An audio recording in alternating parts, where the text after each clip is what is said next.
Hi hello नमस्कार जय माँ मनसा मु आपण मानक स्वागत करुच्ची मो चैनल मानसी डेली लाइफ। चलतु आज बनैबा यूनिक स्टाइल रे चिंगुड़ी तरकारी। ऑलरेडी चिंगुड़ी भल भाबे धोई नहीं एबे एथिरे लूण हळदी पकई भल भाबे गुळेई देबा।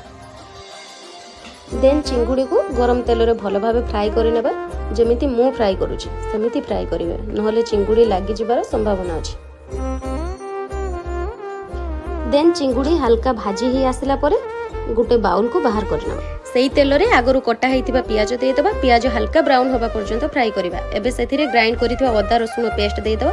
देन ताको भलो भाबे हेतिबा टमाटो देई भलो भाबे गुळेई नबा। मसला टिके कस्ती ही आसिला परे सेथिरे हळदी पाउडर लंका पाउडर धनिया पाउडर चिकन मसला एवं स्वाद अनुसार लूण पकई भलो भाबे गुळेई नबा। मसला भलो भाबे कस्ती ही सारिला परे सेथिरे भजा हेई रखा जायतिबा चिंगुड़ी को ऐड करिबा। तापरे भलो भाबे गुळेई नबा। किछि समय मसला कस्ती ही आसिला परे सेथिरे नडिया रस ऐड करिबा एवं ताकु किछि समय पई फुटिया पई देन निज दरकार अनुसार पानी ऐड करी भलो भाबे गुळेई नबा एंड किछि समय फुटिया पई छाडी देबा। तरकारी प्रस्तुत हे सरला परे गोटे बाउल को बाहर करनबा।